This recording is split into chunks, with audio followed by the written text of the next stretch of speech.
Assalamualaikum warahmatullahi wabarakatuh.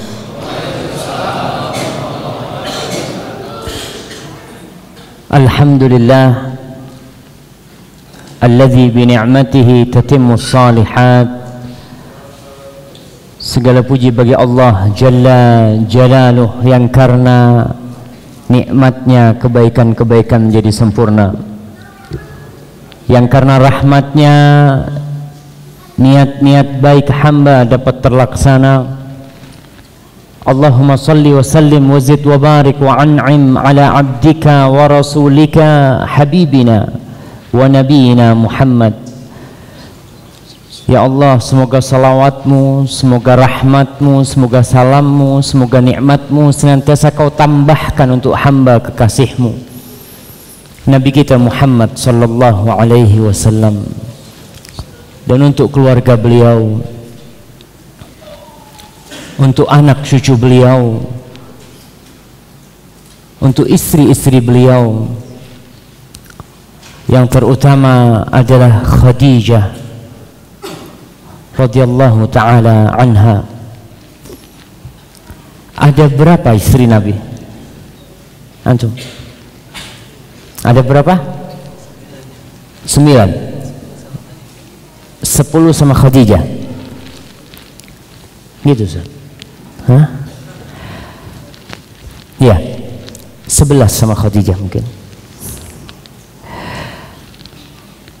Rasul sallallahu alaihi wasallam memiliki 13 istri, ya. Cuma yang pernah gabung semuanya itu 11, dan Rasul sallallahu alaihi wasallam wafat meninggalkan 9 istri. Oke, nggak apa-apa, anak kasih hadiah untuk foto. Nah, bisa sebutkan 5 dari istri Rasul sallallahu alaihi wasallam? Aisyah, Khadijah,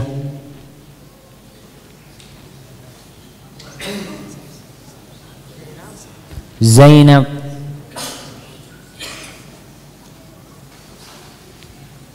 siapa lagi? Jadi coklatnya dipotong 2, Ustaz. Nah, la fadhal, enggak apa-apa, kasihan tuh.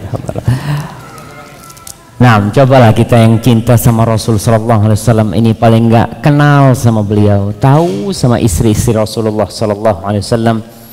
Tadi disebutkan Khadijah, kemudian Aisyah, kemudian Zainab, kemudian Hafsah, kemudian Sofia, kemudian Maimunah, ada Ummu Salamah, ada Ummu Habibah, ada Juwairiyah, dan yang lainnya.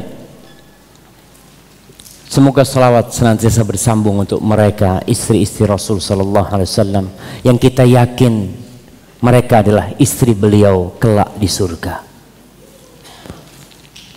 Dan juga kepada sahabat-sahabat Rasul sallallahu alaihi wasallam, yang terutama adalah Abu Bakar Siddiq, kemudian Umar bin Khattab, Utsman bin Affan, Ali bin Abi Thalib, dan seluruh sahabat Rasul sallallahu alaihi wasallam yang mereka dipilih oleh Allah untuk menemani Nabi kita dalam menyampaikan risalahnya. Dan Allah bersaksi bahwa Allah ridha dengan mereka, dan kita pun sebagai umatnya Nabi Muhammad seharusnya ridha dengan sahabat-sahabat Rasul sallallahu alaihi wasallam. Allah berfirman di dalam surat Fatah ayat 18, laqad radiyallahu 'anil mu'minin idh yubayi'unaka tahta asy-syajarah fa'alima ma fi qulubihim fa'anzala as-sakinata 'alaihim wa athabahum fathan qariba. Allah telah ridha, Allah telah ridha terhadap orang-orang yang beriman. Jadi di dalam Al-Qur'anul Karim itu ada hukum dan ada berita. Ada hukum dan ada berita. Hukum itu mengalami, ini kok lepas terus, ini mana panitianya itu? Biasa lepas memang. Oh iya, Allah telah ridha. Nah, ada yang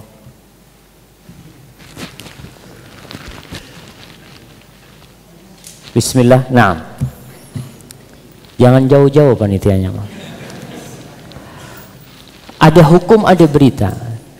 Kalau hukum itu mengalami proses perubahan, seperti hukum sholat pada awalnya menghadap ke Masjidil Aqsa, kemudian dirubah menghadap ke Masjidil Haram.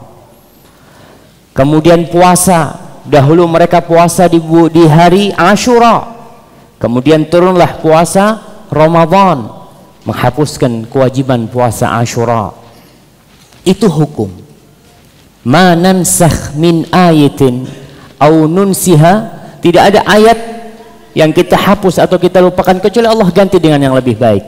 Tapi kalau informasi dari Allah tidak akan dihapus. Berita, ketika Allah memberikan satu informasi kepada kita, tidak mungkin berita itu dihapus atau diganti.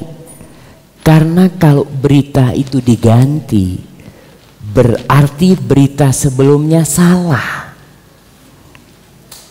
Informasi sebelumnya nggak benar, yang benar ini tidak. Dan Allah telah menginformasikan kepada kita, laqad radiyallahu, Allah telah ridha. Terhadap siapa? Terhadap orang-orang yang beriman, yang mereka berbaiat kepada Rasul sallallahu alaihi wasallam pada waktu Hudaybiyah. Tahun berapa terjadi Bai'atur Ridwan? Anda kasih hadiah. Nah, mana nih orang-orang Batam? Allah telah ridha. Pada tahun berapa ayat ini turun? Kejadian peristiwa terjadinya baiat ketika Rasul sallallahu alaihi wasallam mau masuk ke kota Mekah, kemudian nggak boleh masuk. Bahkan diisukan Utsman bin Affan terbunuh di sana. Pada tahun, angkat tangan yang mau jawab, mah jangan. Nah, fadhal. Tahun ke-8 Hijriah, ya. Hampir benar. Hampir ya. Itu penaklukan kota Mekah. Nah, fadhal. Tahun 7 Hijriah, ya. Samalah, hampir benar. Tinggal satu lagi dah. Itu 10 Hijriah, ya, ini jauh dari kebenaran. Yang ini. Nah, fadhal. Tahun ke-6 Hijriah. Fadhal Habib. Masya Allah.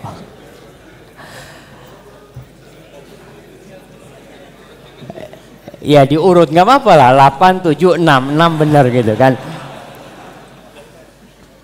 Kembali kepada tahun ke-6 Hijriah, Allah menyatakan telah ridha terhadap para sahabat yang berbaiat. Jumlah mereka pada waktu itu 1.400-an.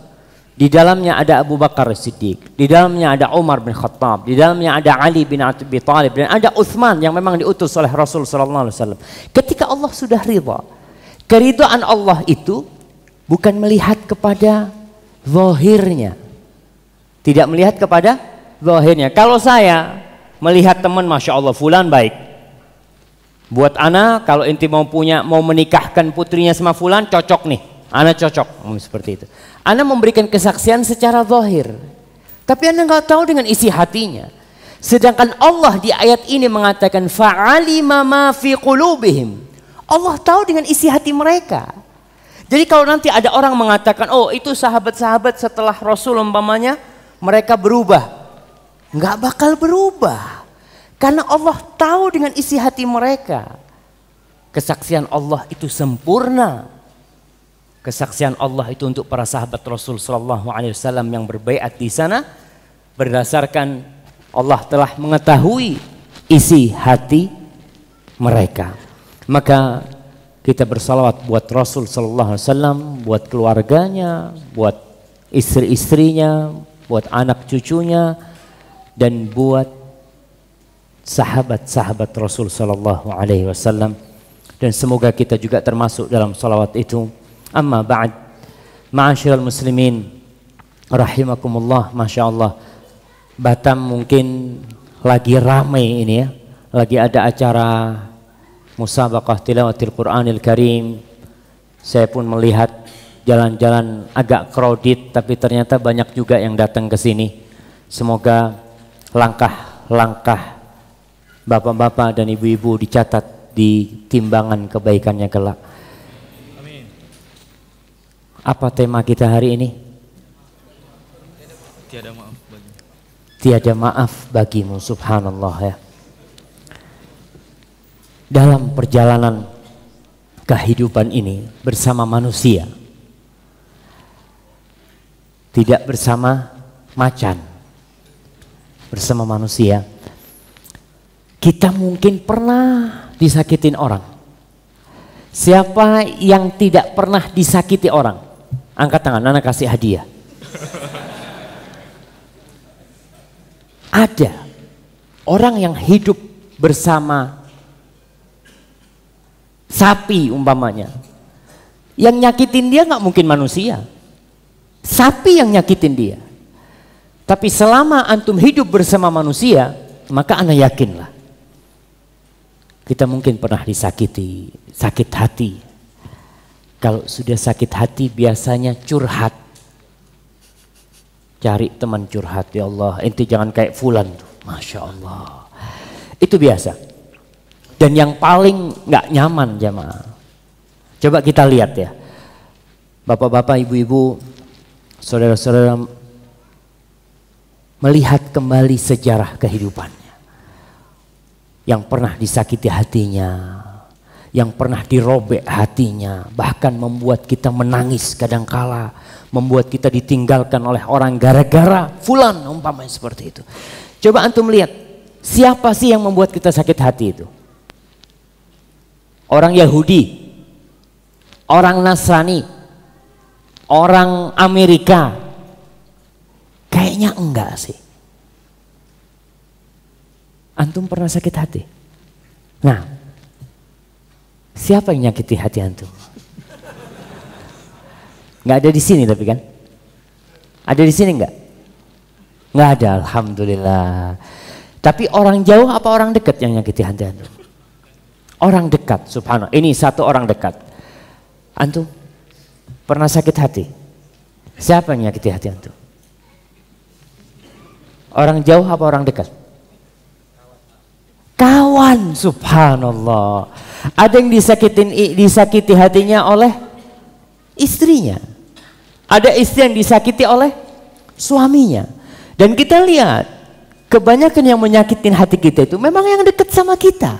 Kalau yang jauh bagaimana dia menyakiti hati kita? Orang dia memang tidak dekat dengan kita.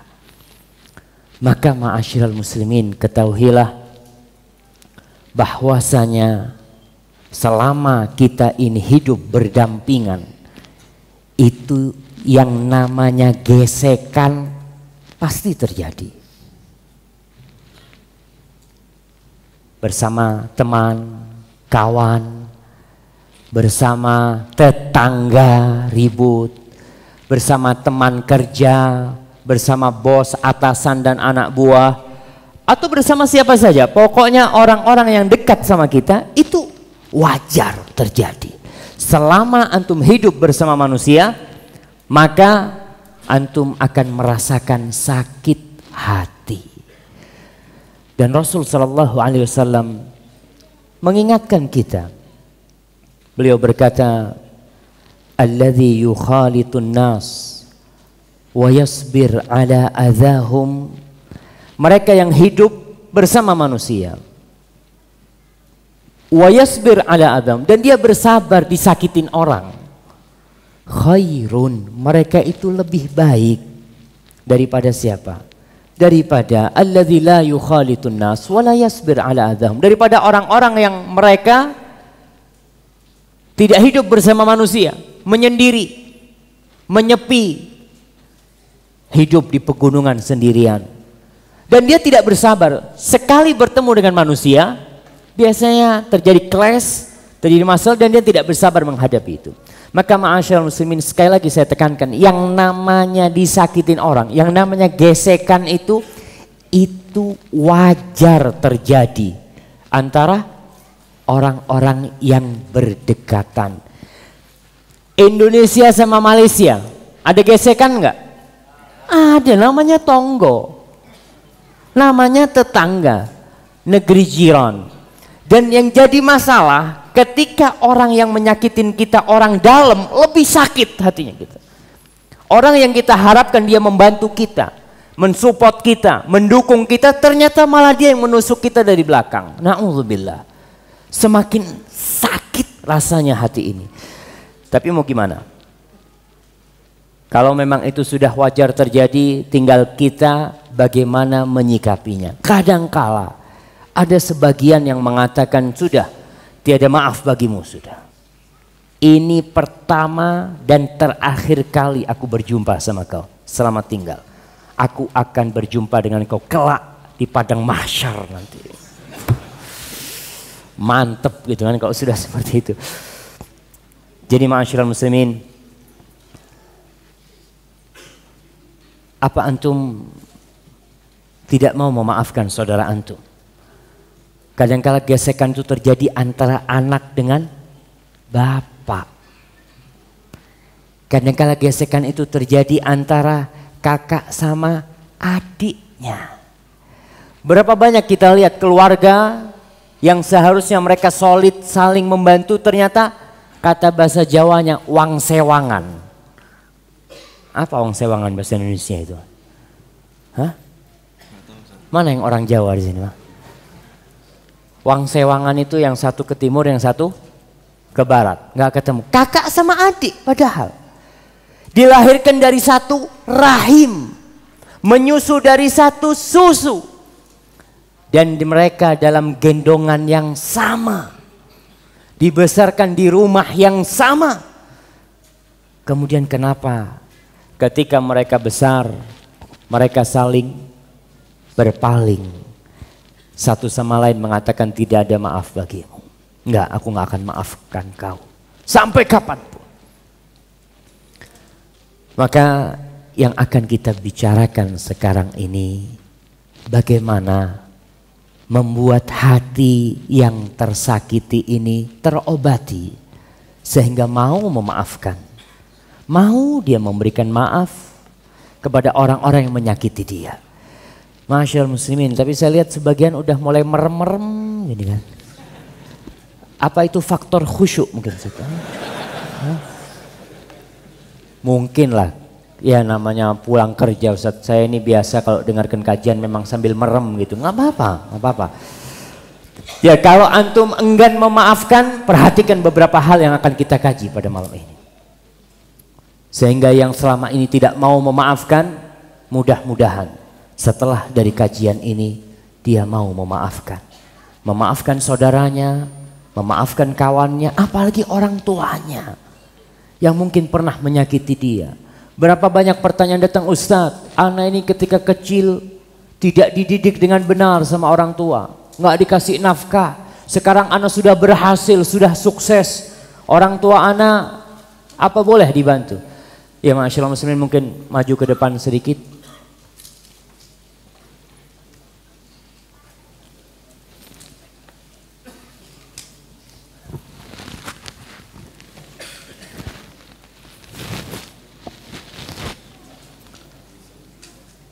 Jadi yang tidak mau memaafkan,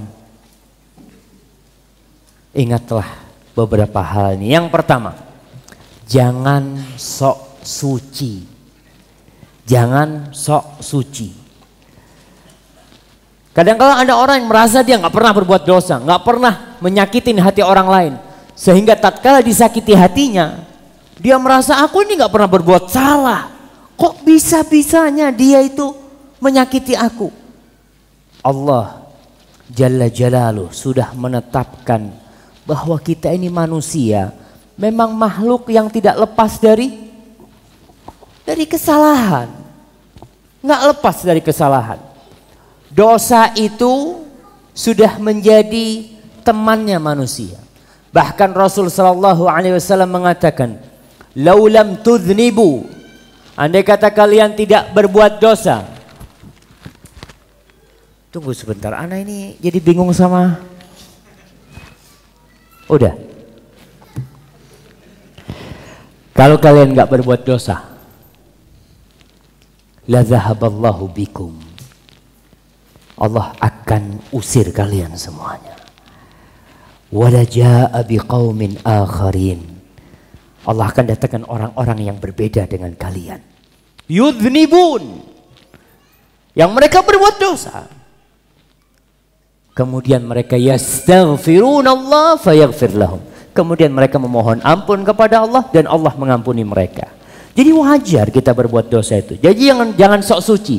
Jangan melihat engkau tidak pernah berbuat dosa. Rasul bersabda dalam hadis yang diriwayatkan Imam Tirmidzi, Ibnu Majah, kullu bani Adam khata. Subhanallah. Semua putranya Adam, putra-putrinya Adam itu berbuat salah. Lah wong bapaknya pernah berbuat salah. Nabi Adam alaihi salam semuanya itu berbuat salah, anak cucu Adam ini. Tapi Rasul menjelaskan wa khairul khatta'ina at-tawwabun.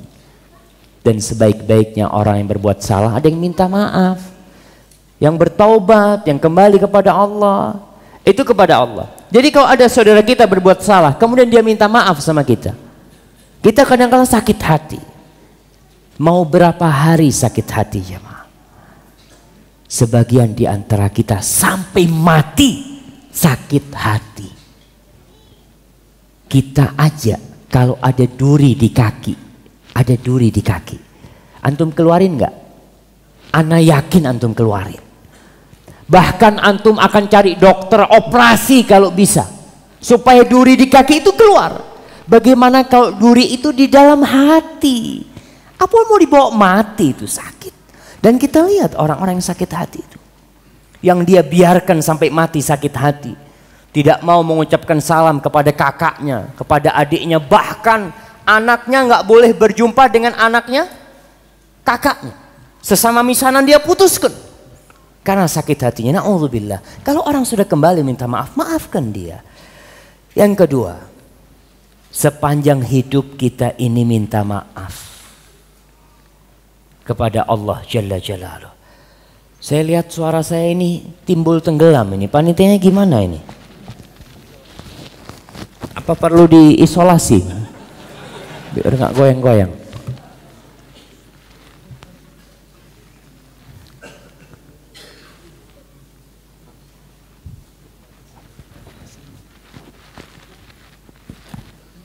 Tidak ada. Alhamdulillah. Jazakallah khair. Sepanjang hidup kita, pagi, siang, sore, malam, kita ini minta ampun, minta maaf. Sebagai pernyataan bahwasanya kita nggak suci, kita punya dosa. Setiap sholat kita mengatakan Rabbighfirli warhamni. Tiap sholat, habis sholat kita mengatakan Astaghfirullah, Astaghfirullah, Astaghfirullah. Sebagai pernyataan kita ini ingin dimaafkan oleh Allah Subhanahu wa taala. Dan kita meyakini bahwasanya kita banyak dosa. Dan Allah sudah menyediakan nih pintu maaf buat kita. Nah, kita minta maaf tiap hari dan Allah sediakan pintu maaf buat kita. Allah buka pintunya lebar-lebar dengan syarat satu. Maafkan saudara kita. Ketika kejadian hadisatul ifk, peristiwa fitnah, difitnahnya Aisyah radhiyallahu taala anha berzina. Subhanallah. Istri Nabi kita difitnah berzina. Gimana sakit hatinya Rasul sallallahu alaihi wasallam? Gimana sakit hatinya Aisyah radhiyallahu taala anha? Gimana sakit hatinya orang tua Aisyah? Bapak-bapak kalau punya anak diisukan berbuat mesum, dan kita tahu anak kita bersih, nggak pernah melakukan hal itu, tentu sakit hatinya sangat dalam sekali. Kemudian Allah bebaskan, Allah turunkan ayat yang membebaskan Aisyah dari tuduhan tersebut. Salah satu yang turut serta menebarkan fitnah itu sepupunya Abu Bakar As-Siddiq, misanannya, yaitu Mistah. Mistah ini anak bibinya Abu Bakar As-Siddiq. anak bibi dari ibunya, Mistah ini. Tiap bulan Abu Bakar itu memberikan santunan kepada Mistah. Setelah kejadian itu Abu Bakar nggak mau ngasih santunan karena sakit hati dia. Aku bantu dia tiap bulan, aku senangkan dia, kok malah dia ikut-ikutan menuduh putriku berzina. Na'udzubillah min dzalik. Maka ketika Abu Bakar bersumpah memutuskan sedekahnya untuk Mistah, Allah menegur Abu Bakar As-Siddiq. Allah mengatakan wala ya'tali ulul fadli minkum was-sa'ah an yu'tu ulil qurba wal masakin wal muhajirin fi sabilillah. Dan janganlah orang-orang yang memiliki kelebihan harta di antara kalian itu bersumpah ya untuk tidak membantu orang-orang yang miskin, kerabat miskin dari kaum muhajirin. Masuk di dalamnya Mistah. Mistah ini kerabatnya Abu Bakar yang menyakitin Abu Bakar, menyakitin putrinya Abu Bakar. Mistah itu termasuk miskin, Mistah itu termasuk orang muhajirin. Allah mengatakan wal ya'fu wal yasfahu. Hendaklah mereka itu memaafkan. Maaf ini tidak usah memberikan sanksi. Wal yasfahu, ya udah nggak usah dicela, nggak usah dijelek-jelekin. Kemudian Allah mengatakan ala tuhibbuna ayyaghfirallahu lakum. Apakah kalian tidak suka Allah mengampuni dan memaafkan kalian? Ketika turun ayat ini Abu Bakar mengatakan bala, iya ya Allah, tentu aku ingin kau memaafkan aku, tentu aku ingin kau mengampuni dosa-dosaku. Maka Abu Bakar pun membayar kafarah untuk sumpahnya dan dia kembali memberikan santunan kepada Mistah. Jadi kalau ingin dimaafkan Allah, maafkan saudara kita. Jangan disimpan itu sakit hati. Wallah ghafurur rahim. Dan sesungguhnya Allah ghafurur rahim. Ada sebuah doa. Mungkin bisa maju lagi jamaah. Ada tempat masih? Yang di sini? Itu masih ada saudara-saudara kita yang berdiri.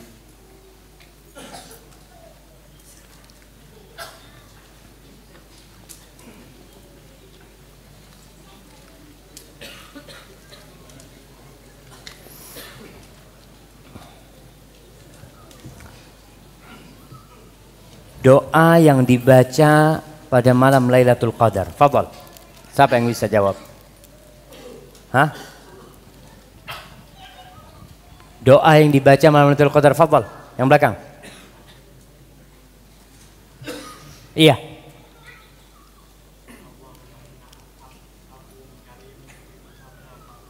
Allahumma innaka afuun tuhibbul afwa fa'fu anni. Masya Allah, fadl. Antum kirim ke belakang sana. Naam, kita mengatakan tuh Allahumma innaka afuun tuhibbul afwa fa'fu anni. Allah, kau itu maha pengampun dan cinta. Kau itu maha pemaaf dan kau cinta dengan maaf. Allah cinta dengan maaf, maka maafkan aku. Jadi kalau kita ingin dimaafkan Allah, maafkan saudara kita. Jangan tiap hari astagfirullah, astagfirullah, astagfirullah. Saudara kita minta maaf, tiada maaf bagimu. Kau tiap hari minta maaf sama Allah. Masa aku minta maaf sekarang nggak dikasih? Dan dosa kita itu berulang-ulang sama Allah. Berulang kali dosa kita. Dan setiap kita berbuat dosa, kita nggak pernah malu minta maaf. Jadi kalau yang punya salah, minta maaf. Minta maaf terus, jangan malu untuk meminta maaf. Yang ketiga, maafkan saudaramu karena Allah Jalla Jalaluh. Bukan karena siapa-siapa. Orang yang memaafkan karena Allah Jalla Jalaluh, maka yang akan menanggung pahala buat dia Allah langsung. Selain kita dimaafkan dosanya oleh Allah Jalla Jalaluh, Allah akan memberikan ganjaran buat kita. Memberikan pahala atas maaf yang kita berikan kepada saudara kita. Allah berfirman, "Faman afa wa aslaha fa ajruhu 'ala Allah." Barang siapa yang memberikan maaf dan memperbaiki, pahalanya Allah yang nanggung. Innahu la yuhibbul zalimin. Allah tidak suka, tidak cinta kepada orang-orang yang berbuat zalim. Jadi ketika antum memaafkan dia, ingat ya Allah, aku punya pahala ya Allah ya. Kau yang nanggung, bukan menteri yang nanggung pahalanya, bukan presiden. Beda kalau presiden, kau maafkan fulan sudah, aku yang ganti semuanya. Kita kan seneng kan? Ya udah, karena presiden yang nanggung, ana maafkan dia. Seperti yang terjadi umpamanya kisos. Ada seorang yang dia wajib dikisos. Kemudian ada raja umpamanya datang ke rumahnya dia, tolong kau maafkan dia, nggak perlu dia dikisos umpamanya. Ketika dia memaafkan karena Allah, maka Allah akan memberikan pahala. Tapi kalau dia maafkan karena raja, ya udah, raja akan kasih duit selesai. Tapi kalau memaafkan karena Allah, fa ajruhu 'ala Allah. Allah yang akan memberikan pahala. Kita semua itu perlu pahala jemaah. Karena semua yang kita miliki bakal kita tinggalkan. Tapi tatkala kita memaafkan saudara kita, ya udah. Punya celengan. Antum kalau suruh ngeluarin duit kan susah kan? Susah nggak? Enggak. Kalau ada kotak lewat di sini, nggak ada. Kalau sudah ada kotak lewat, pura-pura konsentrasi. Masya Allah gitu kan. Ini nggak usah keluar duit antum. Cuma sudah ana maafkan antum. Ana maafkan, selesai sudah. Ente teman ana, ente saudara ana maafkan. Yang keempat, memaafkan itu adalah jalan menuju keberuntungan yang besar sekali. Seorang yang penakut itu kalah sama orang yang pemberani. Betul. Penakut kalah sama pemberani. Pemberani takut sama orang yang nekat. Anak berani, tapi kalau sama yang nekat-nekat nggak berani dia. Tapi yang nekat itu kalah sama-sama orang yang beruntung. Ada yang namanya untung di sini? Itu orang tua Masya Allah kasih nama anaknya Untung, supaya untung terus, walaupun rugi tetap untung dia. Nah, gimana perdaganganmu? Rugi pak, ya untung gitu kan, tetap untung dia. Itu harapannya. Dan seorang ketika memberikan nama itu dengan harapan dia beruntung terus walaupun dia merugi. Orang yang memaafkan adalah orang yang beruntung dalam hidup ini. Allah Jalla Jalaluhu mengatakan, wala tastawil hasanatu wala sayyi'ah. Nggak sama kebaikan dengan keburukan, nggak sama. Idfa' billati hiya ahsan. Kalau ada orang berbuat buruk kepadamu, balaslah dengan yang lebih baik, bukan dengan yang lebih buruk, dengan yang lebih baik. Fa idzal ladzi bainaka wa bainahu adawatun ka'annahu waliyyun hamim.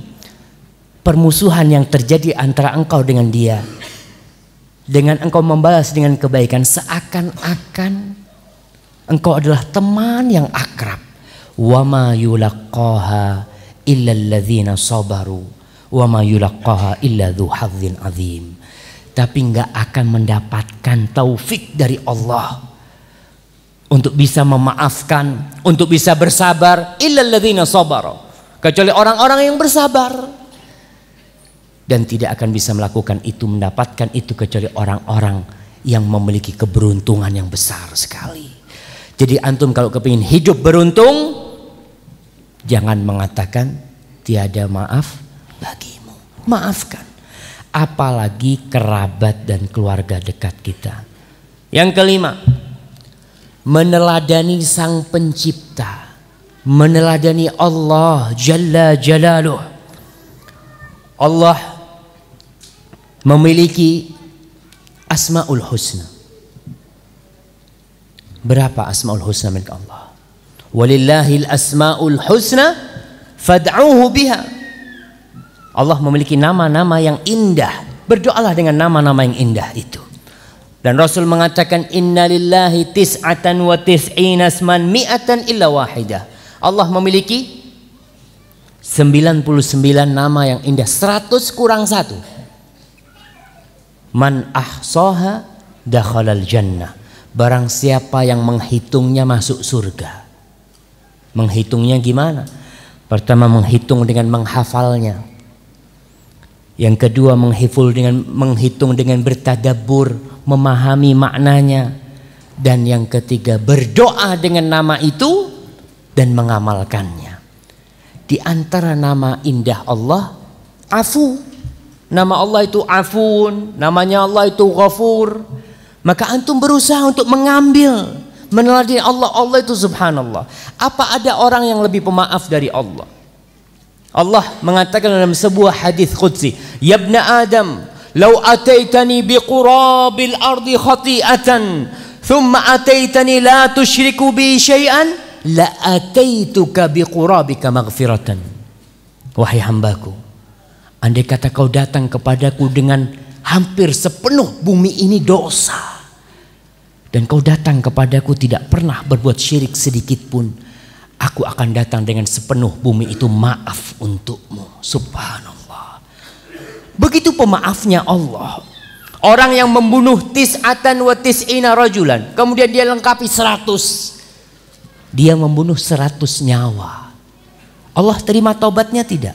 Allah terima taubatnya. Maka tolong kita yang membaca di malam Lailatul Qadar, Allahumma innaka afun tuhibbul afwa fa'fu anni, engkau maha pemaaf, ambil tuh. Iya ya Allah maha pemaaf, kayaknya aku harus pandai memaafkan. Nggak ada orang yang, nggak ada zat yang lebih pemaaf dari Allah Jalla Jalaluh. Bagaimana dia memaafkan hamba-hambanya? Kata Rasulullah sallallahu alaihi wasallam dalam hadis riwayat Bukhari, "Ma ahadun asbar ala adzan sami'ahu minallah." Tidak ada satupun yang lebih sabar mendengarkan kata-kata yang menyakiti lebih dari Allah Jalla Jalaluh. Antum dihina orang, antum dicela orang. Kita lihat bagaimana Allah dicela, dihina. Rasul mengatakan yad'una lahul walad. Orang-orang mengklaim bahwasanya Allah punya anak. Orang-orang Yahudi mengatakan yadullah maghlulah. Tangan Allah itu terbelenggu. Mereka mengatakan innallaha faqirun. Mereka mengatakan Allah itu fakir. Tapi kata Rasul, "Tsumma yu'afihim wa yarzuqhum." Tapi Allah tetap memberikan afiah kepada mereka, memberikan rizki kepada mereka, memberikan kesembuhan kepada mereka. Maka tolong, kalau ada orang yang berbuat dosa sama kita, menyakiti hati kita, menghina anak kita, menjelekkan keluarga kita, maafkan. Karena Allah itu maha pemaaf. Yang keenam, surga itu untuk orang-orang yang suka memaafkan. Untuk orang-orang yang suka memaafkan. Kata Allah Jalla Jalaluh ketika menyebutkan, "Wasari'u ila maghfiratin min rabbikum." Bersegeralah kalian menuju ampunan dari Rabb kalian. Wa jannatin 'arduhas samawati wal ard, dan menuju ke surga Allah yang luasnya seluas langit dan bumi. Luasnya seluas langit dan bumi. Untuk siapa? Uiddat lil muttaqin. Disediakan untuk orang-orang yang bertakwa. Siapa tuh orang-orang yang bertakwa? Allah mengatakan alladzina yunfiquna fis sarra'i wad dharra. Mereka yang hubungannya dengan makhluk nih, yunfiquna fis sarra' wad dharra. Mereka suka memberikan nafkah, baik dalam kondisi suka atau dalam kondisi sulit. Ingat, bersedekah nggak harus kaya, nggak harus. Jadi antum nggak punya duit bisa bersedekah. Bagaimana Rasul Shallallahu Alaihi Wasallam sedekahnya? Allahu Akbar. Beliau itu sering kali di rumahnya nggak ada makanan, tapi kalau ada orang minta-minta dikasih. Bagaimana kisah Aisyah radhiyallahu taala anha ketika seorang wanita minta-minta ke rumah Rasul Shallallahu Alaihi Wasallam. Wanita bersama dua putrinya minta-minta.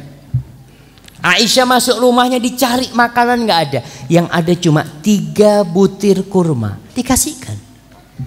Bisa kita bersedekah, yunfiquna fis sarra'i wad dharra, bisa. Jadi nggak harus nunggu kaya. Soalnya kalau nunggu kaya bersedekah, sulit bersedekah. harus dilatih dari sekarang. Kemudian wal kadhiminal ghaid, orang-orang tuh yang bertakwa, yang bakal masuk surga itu yang mereka menahan emosi mereka, menahan amarah mereka. Yang ketiga wal afina 'anin nas, dan mereka suka memaafkan orang. Wallahu yuhibbul muhsinin, dan Allah cinta kepada orang-orang yang suka berbuat baik. Sudah gak marah, sudah membantu orang, dan dia memaafkan orang. Pernah Rasul sallallahu alaihi wasallam mengatakan, menceritakan tentang orang-orang sebelum kita. Kana rajulun yudayunun nas, ada orang yang kerjanya itu ngutangin orang, memberikan utangan kepada orang, dan dia berpesan kepada anak buahnya, idza laqita mu'siran fatajawaz anhu, kalau kau berjumpa dengan orang yang kesulitan gak bisa bayar utangnya, fatajawaz anhu, maafkan dia. La'allallaha yatajawaz anna, semoga Allah maafkan kita nanti kalau kita berjumpa dengan Allah Jalla Jalaluh. Kemudian Rasul mengatakan falaqiyallah fatajawaz an, dan pada hari kiamat orang ini berjumpa dengan Allah dengan dosa yang banyak, dengan punya dosa dia, dan Allah memaafkan dosa-dosanya karena dia suka memaafkan orang. Yang ketujuh, meneladani Rasulullah sallallahu alaihi wasallam. Ini nggak ada kopi ini Ustaz. Ana lihat yang ngantuk-ngantuk ini perlu dikasih kopi nih, masya Allah gitu kan, biar seger gitu kan. Iya, kita sampai jam berapa Ustaz? Tenang, sampai 9:30. Yang mau tidur jangan lupa baca doa sebelum tidur. Iyalah, supaya mimpinya indah gitu kan. Nanti kan masa pengajian mimpinya yang enggak gitu kan. Meneladani Rasul sallallahu alaihi wasallam, dan ini untuk yang berdakwah, untuk para ustadz khususnya, dan untuk antum yang ngaji kemudian menyampaikan apa yang antum dapat, maka harus meneladani Rasul sallallahu alaihi wasallam, harus berlapang dada menghadapi mereka. Bahkan Allah secara khusus mengatakan kepada Rasul sallallahu alaihi wasallam, dan ini perintah kepada seluruh umatnya, khususnya para pewaris Nabi. Allah mengatakan dalam surah Ali Imran ayat 159, fabima rahmatin minallahi linta lahum walau kunta faddan ghalidhal qalbi lan faddu min hawlik fa'fu anhum. Dan atas dasar rahmat Allah kepadamu, engkau itu berlemah lembut menghadapi mereka, menghadapi umatnya. Andai kata engkau kasar, hatimu keras, lan faddu min hawlik, pasti itu jamaahnya akan kabur, akan meninggalkanmu. Ini Rasul sallallahu alaihi wasallam yang sudah baik. Andai kata beliau kasar, ditinggalkan sama umatnya, kata Allah Subhanahu wa taala. Kemudian apa kata Allah? Fa'fu anhum, maafkan mereka. Maafkan mereka. Mereka yang mengatakan Rasul sallallahu alaihi wasallam kahin, Rasul itu dukun, Rasul itu tukang sihir, Rasul itu majnun. Subhanallah, semua kata-kata buruk itu disematkan kepada Nabi kita, dan Nabi maafkan mereka. Fa'fu anhum wastaghfir lahum. Bukan cuma hanya itu, selain kau maafkan mereka, kau berdoalah kepada Allah supaya mereka diampuni. Allahu Akbar. Bukan hanya memaafkan, tapi berdoa untuk mereka agar mereka diampuni. Wasyawirhum fil amri fa idza azamta fatawakkal 'ala Allah innallaha yuhibbul mutawakkilin. Kata Aisyah radhiyallahu taala anha, ma daraba Rasulullah sallallahu alaihi wasallam syai'an qat biyadihi.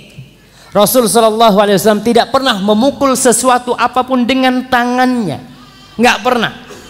Walam ra'atan, perempuan pun tidak pernah dipukul sama Rasul sallallahu alaihi wasallam. Ada yang pernah memukul istrinya di sini, bapak-bapak? Lihat wajah-wajah ini. Enggak lah, wajah-wajah antum masya Allah. Wajah-wajah orang-orang yang selalu baik sama istrinya. Mudah-mudahan ibu-ibu mengaminkan ini kan. Karena yang tahu istri-istrinya lah. Rasul nggak pernah. Wala mra'atan. Kemudian wala khadiman, dan tidak pula pembantu. Tidak pula pembantu Rasul memukul mereka. Memukul atas kesalahannya ya.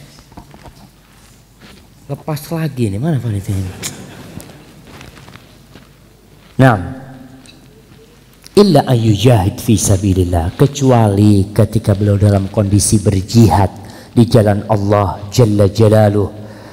Kemudian wa manila minhu syai'un qad fayantaqim min sahibi. Nabi tidak pernah dihina, dicela dirinya, kemudian dia membela dirinya, enggak pernah.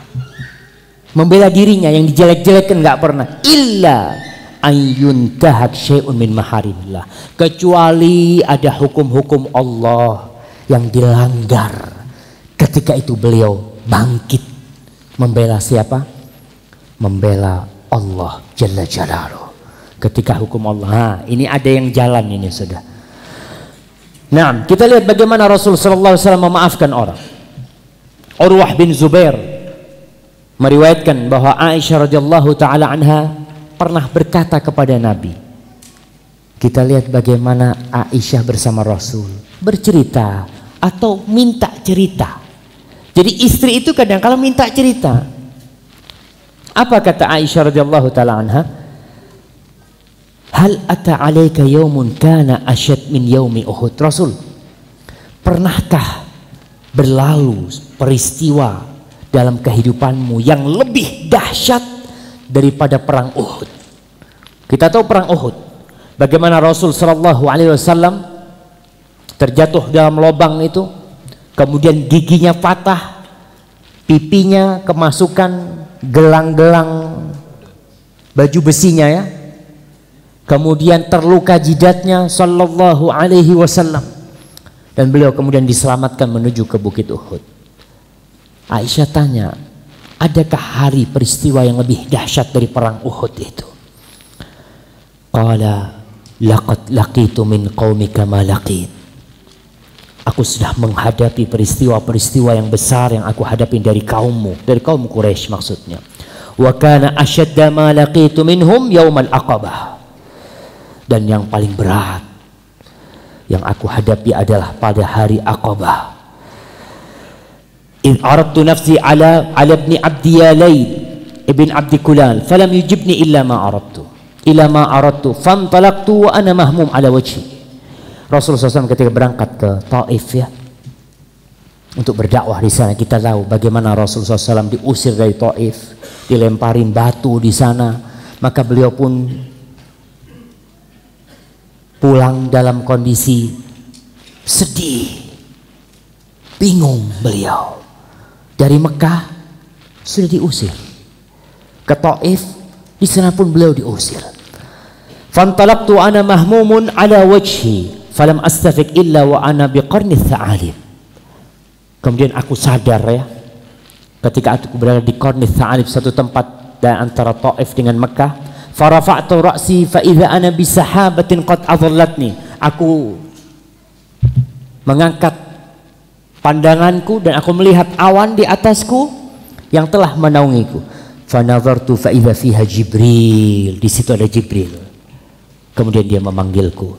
Innallaha qad sami'a qaula qaumika lak wa maraddu alaik. Allah sudah mendengar apa yang dikatakan oleh kaummu terhadapmu, bagaimana mereka menolakmu, dan ini Allah mengutus malaikat penunggu gunung, malaikat yang diperintahkan untuk mengatur dan mengurusi gunung-gunung. Lita'murahu bima syi'ta fihim. Kau suruh apa saja itu malaikat, kau suruh apa saja. Nabi dalam kondisi sudah disakitin hatinya, bahkan jasadnya disakiti, diusir oleh kaumnya. Kemudian fanadani malakul jibal fasallam alayya. Itu malaikat penunggu gunung itu mengucapkan salam kepadaku dan memanggilku. Qala ya Muhammad, Muhammad, innallaha qad sami'a qawla qaumika lak. Allah sudah mendengar jawaban dan bantahan kaummu terhadapmu. Wa ana malakul jibal qad ba'athani rabbuk ilaika lita'murani bi amrika fama syi'ta. Kau mau apa Muhammad? Allah memerintahkan agar menyuruh aku melakukan apa saja yang kau inginkan. In syi'ta an utbik alaihimul akhsyabain. Kalau kau mau, aku timpakan al-akhsyabain, dua gunung yang di Mekah itu, Jabal Qainuqa dan Jabal Abi Qubais. Kalau kau mau, 2 gunung itu Allah timpakan ke penduduk Mekah. Kesempatan ini, orang lagi sakit hati, ada orang yang mau bantuin gitu kan. Apa kata Rasul sallallahu alaihi wasallam? Bal arju an yukhrijallahu min aslabihim man ya'budullah wahdahu la yusyriku bihi syai'an. Bahkan aku mengharap kepada Allah agar Allah keluarkan dari keturunan mereka orang-orang yang menyembah Allah dan tidak berbuat syirik sedikit pun. Itu Rasulullah. Jadi kalau kita berdakwah, kita ngajak orang, disakitin orang, dijelek-jelekin orang, ingat sama Rasul sallallahu alaihi wasallam. Lebih berat dari itu Rasul sallallahu alaihi wasallam, dan Rasul memaafkan hal itu. Kisah lain yang diriwayatkan oleh Imam Bukhari, ketika Rasul bernaung di sebuah pohon, tahu-tahu datang orang Badui dengan pedangnya. Dia mengatakan, "Man yamna'uka minni ya Muhammad?" Siapa yang menghalangimu dari aku? Siapa yang bisa bela kau Muhammad? Apa kata Rasul SAW? Allah. Akhirnya pedangnya jatuh, pedangnya diangkat. Rasul mengatakan kepada orang Badui itu, "Man yamna'uka minni?" Kesempatan ini, lihat. Kata orang itu, "La ahad," nggak ada. Dan Rasul memaafkan dia. Dan bagaimana pengaruh maaf Rasul ini terhadap kaumnya? Dia mengatakan, "Aku telah datang dari orang yang baik hati sekali." Ketika dia mampu untuk membalas, dia maafkan. Dan itulah orang-orang yang beriman. Ketika dia mampu membalas, dia maafkan orang itu. Ketika penaklukan kota Mekah, antum ingat Rasul sallallahu alaihi wasallam dilahirkan di kota Mekah, besar di kota Mekah, berdakwah di sana, diusir. Setelah bertahun-tahun beliau keluar dari kota Mekah, pada tahun ke-8 Hijriah, Fathu Makkah, Rasul masuk ke kota Mekah dengan pasukan yang jumlahnya 10.000 pada waktu itu. Waktu balas dendam, sebagian sahabat itu mengatakan, "Al-yawm yaumul malhamah." Hari ini hari penyembelihan. Subhanallah ya. Karena kita lihat bagaimana pamannya Nabi dibunuh ketika perang Uhud, ya, orang-orang yang membunuh di situ ada di sana orang-orang itu. Maka Rasul mengatakan, "Al-yawm yaumul marhamah." Hari ini adalah hari saling mengasihi.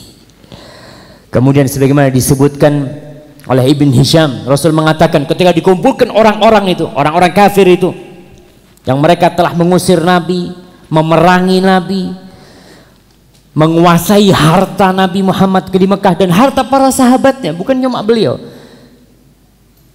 Beliau mengatakan, "Ya ma'syara Quraisy, ma tarawna anni fa'ilun bikum."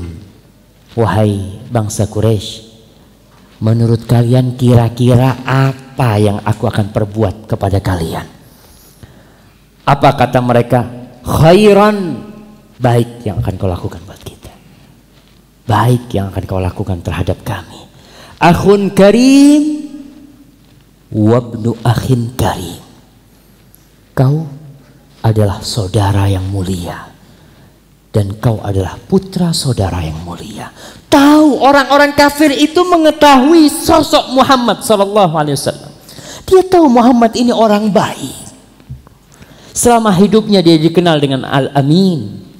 Maka Rasul sallallahu alaihi wasallam mengatakan kepada orang-orang itu, "Idhabu fa antumut tulaqa." Silahkan kalian pergi, kalian bebas semuanya. Nggak ada yang ditawan oleh Rasul sallallahu alaihi wasallam. Seperti itu maaf Rasul sallallahu alaihi wasallam. Di dalam Al-Quran Allah ceritakan nabi-nabi yang lain bagaimana mereka memaafkan. Salah satunya siapa? Nabi Yusuf alaihissalam. Nabi Yusuf, bagaimana kaumnya itu, bukan kaumnya, kakak-kakaknya yang mereka membuat konspirasi untuk menjauhkan Yusuf dari orang tuanya, dibuang ke sumur. Mereka berdusta, ya, atas nama Yusuf dimakan serigala, kemudian Yusuf dijual, dijadikan budak, dibawa ke Mesir. Setelah bertahun-tahun, apa Nabi Yusuf balas dendam? Tidak. Bahkan Nabi Yusuf maafkan mereka. Kita lihat Nabi Isa alaihissalam, ketika Allah bertanya tentang kaumnya yang mereka berusaha membunuh Nabi Isa alaihissalam, Nabi Isa mengatakan kepada Allah, in tu'adzibhum fa innahum ibaduk. Ya Allah, kalau kau akan mengazab mereka, sesungguhnya mereka ini hamba-hambamu ya Allah. Wa in taghfir lahum fa innaka antal azizul hakim. Tapi kalau kau memaafkan mereka, sesungguhnya engkau adalah maha perkasa, maha mulia, dan maha bijaksana. Jadi ma'asyiral muslimin, lihatlah bagaimana para nabi itu pemaaf. Kira-kira antum ya sini, kalau seperti Nabi Yusuf, kira-kira diapain saudara-saudara antum tuh? Bayangkan bertahun-tahun dipisahkan dari orang tuanya, setelah ketemu dimaafin semuanya. Bahkan bapaknya Nabi Yakub mengatakan apa? Sa'astaghfiru lakum rabbi. Aku akan mohonkan ampun buat kalian. Aku akan mintakan ampun kepada Rabbku buat kalian. Itu puncak maaf ya. Setelah memaafkan, kita tahu mereka juga punya dosa sama Allah. Aku akan mintakan maaf kepada Allah buat kalian. Yang kedelapan, memaafkan itu memperbaiki hubungan dan meraih ketentraman di dalam hati. Setan itu, kata Rasul sallallahu alaihi wasallam, putus asa untuk dapat disembah kembali di Jaziratul Arab. Inna syaitan qad aisa an ya'budahul musallun fi Jaziratil Arab. Syaitan itu putus asa untuk bisa disembah kembali oleh orang-orang yang menegakkan sholat di Jaziratul Arab. Terus gimana? Walakin fit tahrish bainahum. Yang dilakukan syaitan itu adalah merusak hubungan di antara mereka. Di antara orang-orang yang sholat, sama-sama ke kiblat sholatnya, sama-sama mengajarkan kebenaran, sama-sama menyampaikan sunnah-sunnah Rasul sallallahu alaihi wasallam, tapi syaitan tidak bakal tinggal diam. Jadi kalau dengar sesuatu yang tidak baik dari saudara kita, sudah langsung aku maafkan. Kalau benar yang dikatakan aku maafkan, kalau nggak benar ya sudah. Yang dilakukan syaitan adalah merusak saful muslimin, merusak kesamaan, kebersamaan orang-orang yang beriman. Ustadz-ustadz yang sama-sama menegakkan sunnah itu dirusak sama syaitan. Terus gimana caranya? Kita punya dua musuh di dunia ini. Siapa yang bisa tahu? Kita punya dua musuh. Mana? Fadhal. Syaitan dan hawa nafsu yang jelek. Nah, ya nggak apa-apa. Satu lah. Anak kasih hadiah satu antum. Fadhal. Kasih sama dia. Iya. Yang pertama syaitan. Yang kedua manusia. Diri sendiri, manusialah ini. Dan Allah sudah memberitahu kita cara menghadapinya gimana. Kalau menghadapi syaitan, wa imma yanzaghannaka minasyaitani nazghun fasta'id billah minasyaitonir rajim. Kalau kau menghadapi syaitan gimana? Orang nggak kelihatan dia. Dan syaitan ini tabiatnya memang nggak baik. Maka cara menghadapinya, ya a'udzubillahi minasyaitonir rajim. Terus bagaimana menghadapi manusia? Maafkan. Tadi ayat yang kita bacakan. Idfa billati hiya ahsan. Menghadapi manusia itu punya kebaikan jemaah. Jadi bahan dasarnya manusia itu baik. Menghadapi manusia yang musuh kita, yang menjelek-jelekkan kita, bagaimana? Idfa billati hiya ahsan, kata Allah. Balaslah dengan yang lebih baik. Sehingga yang seakan-akan musuh ya sama kita itu nanti hilang permusuhan itu. Para ulama menjelaskan bagaimana membalas dengan yang baik. Ucapkan salam sama dia. Assalamualaikum. Ketemu dia, kita tahu nih di antara tetangga-tetangga kita ada yang tidak suka sama kita. Ada tetangga yang suka menjelek-jelekkan kita. Ada nggak? kadangkala suka ngomongin yang nggak enak, suka fitnah. Kita baru beli motor baru gitu ya, ada suara-suara dapat korupsi itu kayaknya. Kadangkala sampai itu kan. Allahu Akbar, itulah namanya tetangga. Tapi dia manusia yang terbuat dari tanah dan ada unsur baiknya. Maka ketika berjumpa dengan dia, nggak perlu kita ya, oh ini orangnya ya, nggak perlu langsung assalamualaikum, apa kabar Pak? Sekali dia bingung kan, oh, kok salam sama anak dia gitu kan.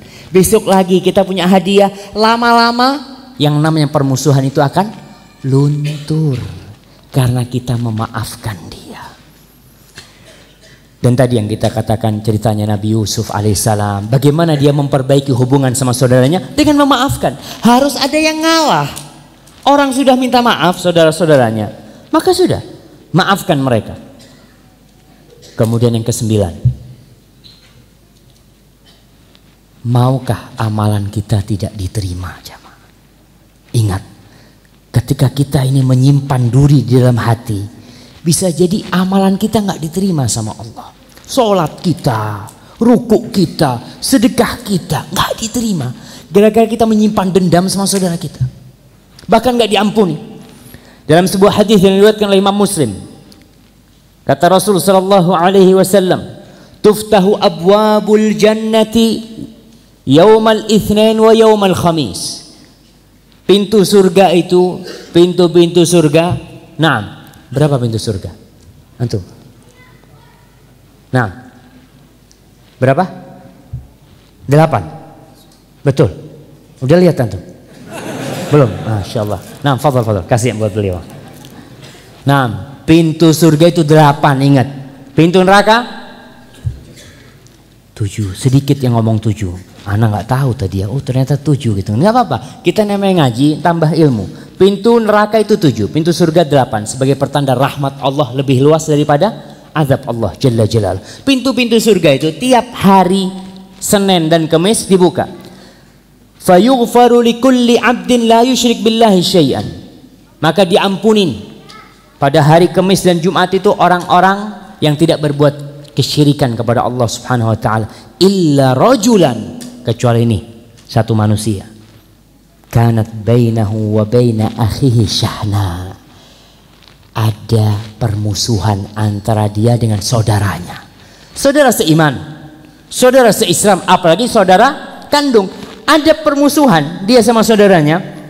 Maka fayuqal anziru hadaini hatta yastaliha. Yang dua orang ini jangan diampuni sampai mereka baikan.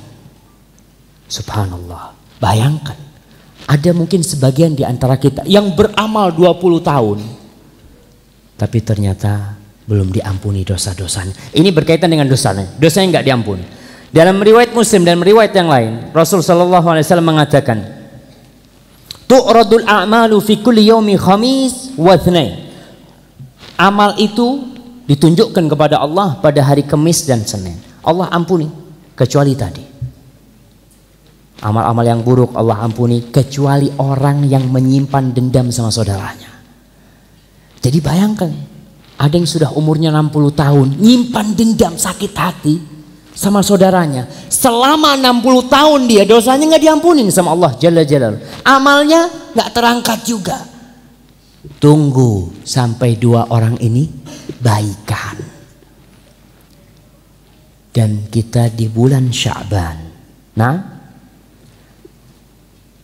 di antara keutamaan bulan Sya'ban, nisfu Sya'ban ya, dalam hadis yang disahihkan oleh Syekh Albani, yattali'u Allah tabaraka wa ta'ala ila khalqihi lailatan nisfi min Sya'ban. Pada pertengahan bulan Sya'ban itu Allah melihat kepada hamba-hambanya, fayaghfir li jami' khalqih, maka Allah mengampuni semua dosa-dosa hambanya, illa li musyrikin aw musyahin, kecuali orang musyrik dan orang yang menyimpan dendam tuh sama orang lain. Maka hati-hati.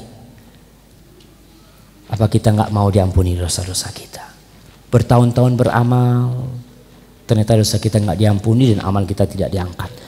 Ini tentang nisfu Sya'ban. Tapi untuk amalan khusus, hadis-hadis yang berkaitan dengan amalan khusus di nisfu Sya'ban ini, para ulama sudah menjelaskan tentang ketidaksahihan hadis-hadis tersebut. Tapi yang jelas, malam nisfu Sya'ban ini, sebagaimana hadis yang telah disahihkan oleh Syekh Albani ini, memiliki keutamaan tersendiri, diampuninya dosa-dosa. Kecuali orang musyrik dan orang yang menyimpan dendam sama saudaranya. Yang ke-10, menggapai cinta Sang Pencipta. Allah akan cinta kalau antum suka memaafkan. Allah mengatakan fa'fu anhum wasfah. Maafkan dia. Udah, nggak usah diingat dosa-dosanya. Innallaha yuhibbul muhsinin. Allah cinta kepada orang-orang yang berbuat kebajikan, orang yang memaafkan tadi. Antum kalau udah dicintain Allah Jalla Jalaluh, semua urusan gampang. Punya masalah besar, tinggal ya Allah, aku nih punya masalah ya Allah, Allah selesaikan. Itu kalau Allah cinta sama kita. Jangan ngaku aku ini cinta sama Allah, tapi orang minta maaf kita tidak maafkan dia. Yang ke-11, orang yang memaafkan itu bertambah wibawanya dan martabatnya. Kadang-kadang kita berpikir kalau anak maafkan dia, anak nampak rendah di depan orang-orang. Ada pemikiran seperti itu. Dan itu termasuk pemikiran yang negatif dan tidak benar. Ketika menganggap memberi maaf itu sebagai aib, sebagai kekurangan. Maka Rasul SAW dalam hadis riwayat Muslim mengatakan, "Wa ma zadallahu 'abdan bi'afwin illa izza." Dan tidaklah Allah tambah bagi orang yang suka memaafkan kecuali Allah tambah kehormatan dia. Wibawanya itu Allah tambah. Wa ma tawadda'a ahadun lillah illa rafa'ahu Allah. Dan tidak ada seorang pun yang merendahkan dirinya kecuali Allah angkat dia. Subhanallah. Asalkan dia lakukan itu karena Allah. Karena Allah. Jadi ingat, jangan merasa minder kalau memaafkan ya. Saya kadang-kala nggak mau memaafkan. Ada masalah sedikit ya, ternyata nggak enak nggak maafkan itu. Jadi penyakit di hati ini. Dan kadang-kala kita merasa kalau anak maafkan kayaknya anak rendah sama dia. Hilangkan itu. Dan ketika anak ingat dengan hadis ini kadang-kala ya Allah ya, memang perlu ngopeni hati, bahasa Jawanya itu apa bahasa Indonesia? Hah? Menjaga hati ya, hatinya ini perlu. Kadang-kala berat memaafkan itu. Merasa kita hina apa? Ternyata tidak.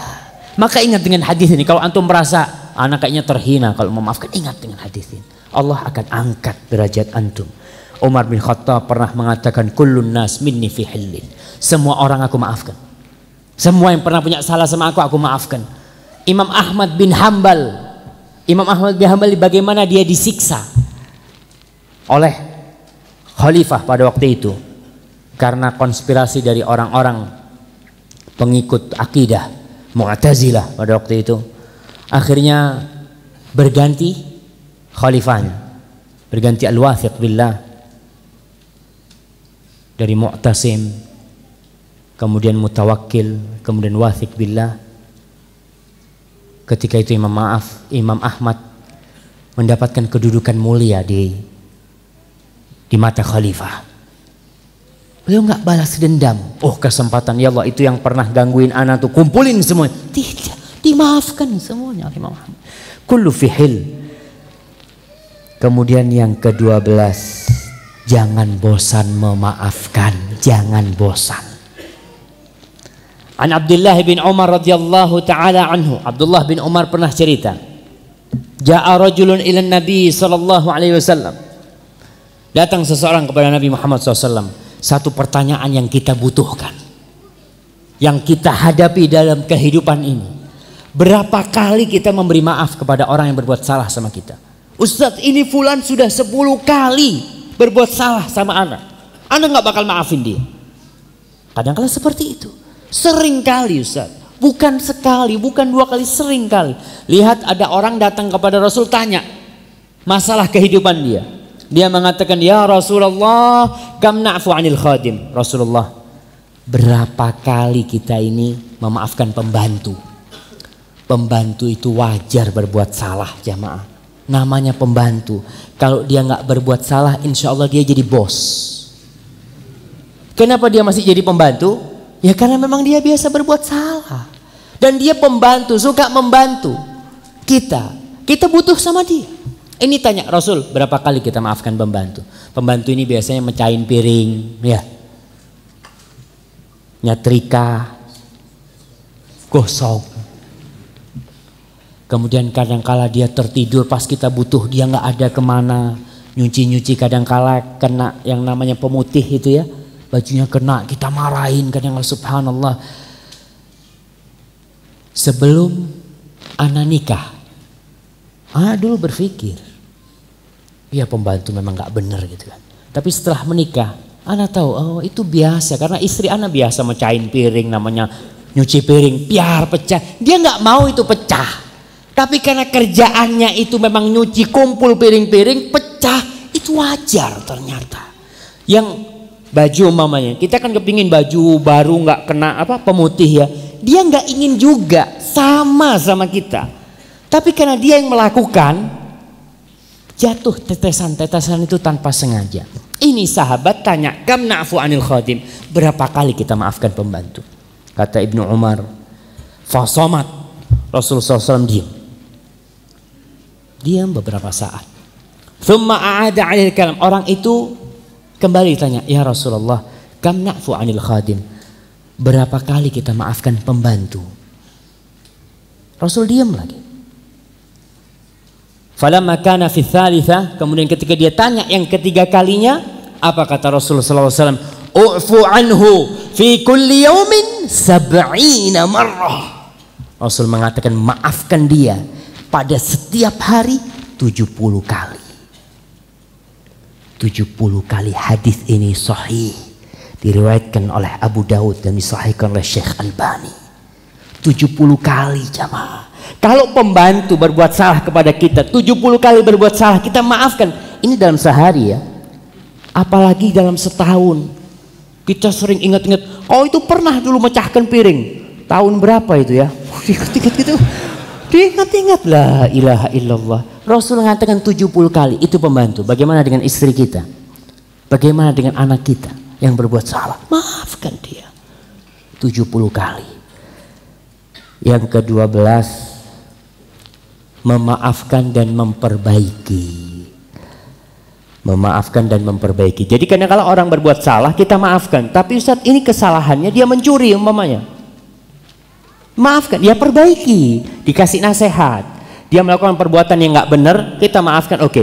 Tapi kita juga dituntut untuk memperbaiki dia. Faman afa wa aslaha fa ajru 'ala Allah. Barang siapa yang memaafkan dan memperbaiki. Karena orang berbuat salah, ada yang tidak mengerti dia, ada yang memang suka berbuat kesalahan. Bagaimana caranya? Yang pertama tadi kita kasih nasihat, kita kasih tahu. Yang kedua ini ya bil mau'izal hasanah ya. Kita kasih petuah-petuah, kau jangan sering-sering melakukan itu nggak benar ya. Itu memaafkan dan memperbaiki. Jangan dibiarkan. Ada orang tua yang anaknya umpamanya narkoba, ngambil duitnya untuk beli narkoba, dan dia tahu, sudahlah, anak maafkan. Nggak masalah dia memaafkan, tapi yang jadi masalah dia tidak memperbaiki. Memaafkan tanpa memperbaiki, maka dia tambah nggak benar itu anak. Maka bagaimana dia memperbaiki? Dipanggil anaknya, nah janganlah nah, kau jangan ngambil uang. Ya kasih nasihat-nasihat supaya dia tidak mengulangi perbuatannya. Abdullah bin Mas'ud radhiyallahu taala anhu disebutkan di dalam kitab Nadratin Na'im ya. Pernah pada suatu hari dia ke pasar. Dia beli sesuatu. Sudah beli, pas mau ngambil duitnya, nggak ada duitnya jemaah. Ada yang nyopet. Ketika orang-orang tahu duitnya nggak ada, maka orang-orang di pasar pada melaknat tuh pencurinya. Mereka mengatakan, Allahumma qta' yadas sariq alladhi akhadha. Ya Allah, mudah-mudahan kau putuskan tangannya yang mencuri itu. Kan kadang-kadang kita doanya macam-macam kan? Nggak apa-apa, boleh. Kita mendoakan keburukan untuk orang yang berbuat buruk itu boleh. La yuhibbullahu al-jahra bis-su'i minal qawli illa man zulim. Allah tidak suka kita memohon kepada Allah keburukan kecuali orang yang dizalimi. tapi dia memaafkan, itu lebih baik. Memaafkan itu lebih baik.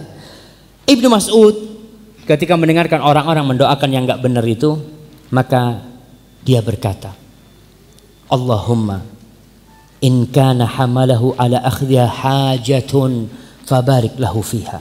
Ya Allah, andai kata dia mencuri karena keperluan yang mendesak buat dia, maka berkahilah apa yang dia ambil. Wa in kana hamalathu jara'atun 'ala dzambi. Kalau yang membuat dia mencuri karena dia suka berbuat dosa, memang berani melakukan dosa, faj'al akhira dzunubihi, jadikan ini dosa dia yang terakhir ya Allah. Subhanallah. Dia maafkan dan dia perbaiki. Dia mohon supaya orang yang nggak benar ini jadi benar. Karena ada orang mencuri karena kebutuhan ya. Ada. Bahkan pernah saya dapat cerita seseorang itu mau mencuri sepeda motor. Dia bukan pencuri. Dia ketika itu mengantarkan istrinya lahiran ke bidan. Dan dia tahu dia nggak bisa bayar untuk biaya persalinan istrinya itu. Nggak bisa dia bayar. Maka dia curi sepeda motor yang di depan yang parkir di sana. Kemudian dia dorong-dorongnya, bukan pencuri ahli kan ya. Dia ketahuan lah, ditangkap sama orang-orang itu. Setelah ditangkap, hampir digebukin, dia tanya, kenapa ente mencuri, kata dia. Ana nggak bisa bayar untuk bersalin istri Ana, kata dia. Akhirnya ada orang yang ngomong, Ana tanggung sudah sama ini. Ana tanggung buat itu. Akhirnya dibantu itu. Karena ada orang berbuat salah karena terdesak aja, Pak. Dia nggak punya ilmu, ya. Dia juga nggak punya iman mungkin, dan dia karena terdesak, doakan. Mudah-mudahan diberkahin kalau memang ada yang hilang, dan itu lebih baik buat kita. Ingat, faman afa wa aslah. Kita lihat Ibnu Mas'ud, walaupun dia mendoakan kebaikan juga buat dia. Kalau itu memang orang yang suka berbuat dosa, mudah-mudahan jadi dosanya yang terakhir. Wallahu a'lam bishawab. Itulah yang bisa kita kaji pada kesempatan kali ini. Mudah-mudahan poin-poin yang kita sampaikan itu bisa mendorong kita untuk memberikan maaf. Dan yang terakhir, jangan menyimpan duri di dalam hati. Nggak enak jamaah. Antum ketemu sama orang yang kita sakit hati itu, mesti hati kita itu langsung sesek. Dada kita itu harus minum apa? Obat yang nggak tahu lah obat apa itu. Setiap kita bertemu dengan dia mesti sesak. Lewat depan rumahnya, ngelihat rumahnya aja.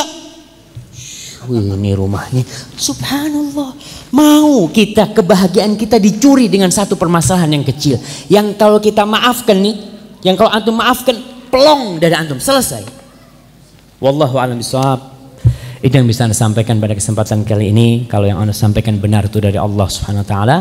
Kalau ada yang salah itu dari diri anak pribadi, Allah dan Rasulnya terbebaskan dari kesalahan itu. Sallallahu ala nabiyina Muhammad wa ala alihi wasahbihi wasallam. Boleh Anda baca sendiri. Nah, ikhwani wa akhwat fillah, jazakallahu khairan Ustaz atas nasihatnya.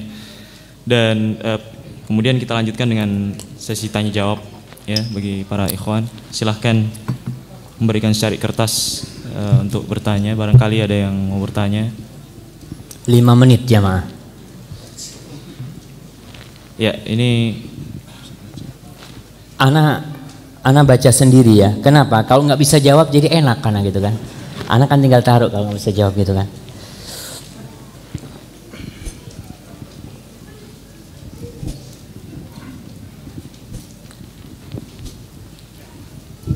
Nah, assalamualaikum Ustaz. Bagaimana sikap kita terhadap orang yang pernah kita sakiti? Padahal kita udah mau minta maaf kepada dia, akan tetapi dia menghindar terus dari kita. Setiap kita mau minta maaf, apakah kesalahan kita diampuni oleh Allah? Syukran Ustaz. Nah, barakallahu fikum. Tugas kita meminta maaf. Kalau orang yang pernah kita sakitin tidak mau memaafkan kita, itu hak dia. Dan dia akan minta haknya kelak di padang mahsyar nanti. Memang betul. Itu akan ada peradilan yang sangat adil pada waktu itu, di mana semua hak akan diambil. Tapi kalau kita sudah bertobat kepada Allah, maka sering-sering mendoakan kebaikan buat dia. Sering-sering mendoakan kebaikan buat orang yang kita sakitin. Seperti kita gibain saudara kita. Orang itu nggak tahu. Kalau kita kasih tahu, ribut malah kan. datang ana sering jelek-jelekan ente. Ente ngomongin apa aja ente? Yuk duduk sini. Gitu kan. Kalau itu ternyata membuat keributan, maka doakan kebaikan buat orang itu. Dan insya Allah kebaikan-kebaikan yang antum panjatkan kepada Allah untuk dia, itu yang akan dapat menghapuskan dosa antum kepada dia nanti. Wallahu a'lam bishawab.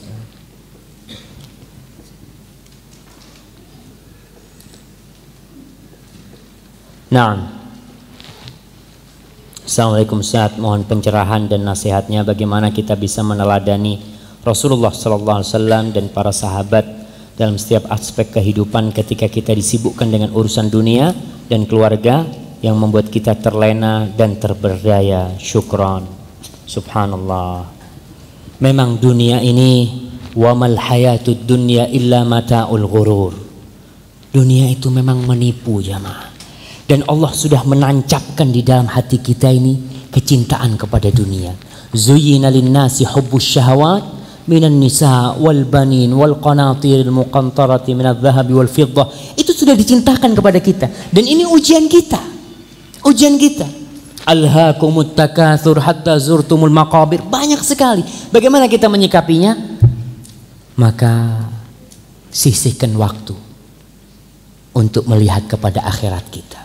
Kalau antum mau bangun rumah, juga mikir kira-kira rumah anak yang di sana sudah jadi apa belum ya? Rumah anak yang di sana. Dan Rasul memberikan nasihat, kun fid dunya ka'annaka gharib aw abiru sabil. Jadilah kau di dunia ini, hiduplah di dunia ini seperti seorang perantau. Orang asing yang merantau atau yang lagi lewat. Contohlah, saya di sini di Batam mau 3 hari. Apa saya butuh punya rumah di sini? Gak butuh. Oke, antum di sini mau 60 tahun. 60 tahun kemudian antum bakal mati umpamanya. Terus antum mau di akhirat berapa tahun? Mau 1000 tahun. Jadi orang yang pintar itu ketika dia berpikir, kira-kira anak di sana mau berapa tahun?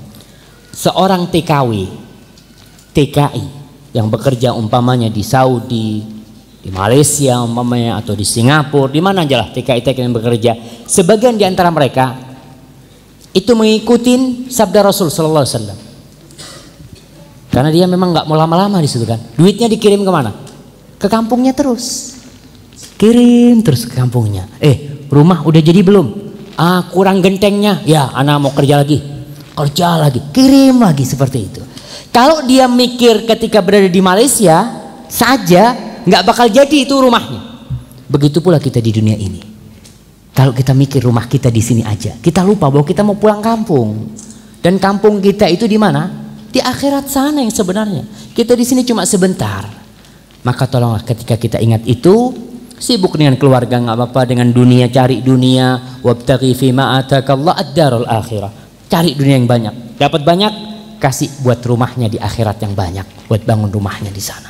Karena seorang ulama pernah ditanya oleh seorang raja, kata raja itu, ma baluna nuhibbul hayat wa nakrahul maut. Kenapa kita ini cinta sama hidup dan takut mati? Apa kata alim ulama itu? Wahai raja, kalau kau punya rumah yang mewah, rumah istana yang mewah, dan kau punya gubuk yang reot, kira-kira mau kau pindah dari istana ke gubuk yang reot? Ya nggak mau lah. Begitulah kita dengan akhirat kita. Akhirat kita ini gubuk reot. Kita nggak pernah bangun rumah kita di akhirat. Kita sibuk dengan dunia kita. Tapi kalau kita bangun akhirat kita akan cinta dengan kematian. Karena apa? Udah anak bangun rumah anak di sana. Sudah ada tamannya di sana. Sudah ada mobilnya di sana. Sudah siap semuanya. Maka ketika itu kita akan siap menghadapi itu. Wallahu a'lam bishawab.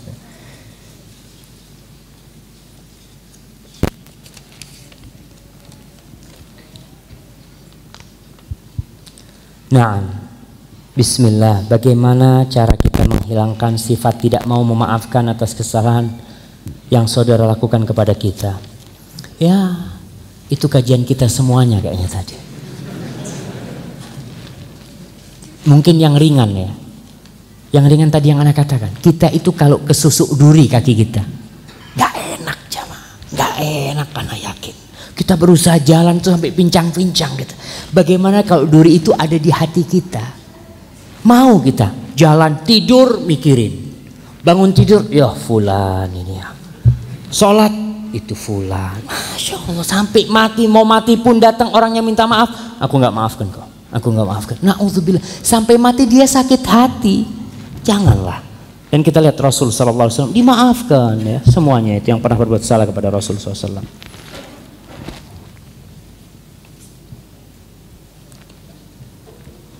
Ini, assalamualaikum ya Ustadz, ada seorang yang ana tidak mempunyai salah kepadanya. Ada seorang yang ana tidak punya salah kepadanya, akan tetapi seperti seakan-akan ana bersalah kepadanya. Maka bagaimana sikap kita? Apakah kita tetap meminta maaf kepadanya? Nah, kadangkala kita ini merasa tidak punya salah dan kita memang tidak niat berbuat salah. Namun kadangkala salah omong kita. Kita lagi bergurau gini ya. Kita merasa nggak ada apa-apa, tapi kok dia berubah ya. Itu sering terjadi. Makanya lisan ini kan harus dijaga. Kadang-kala kita bergurau kelebihan.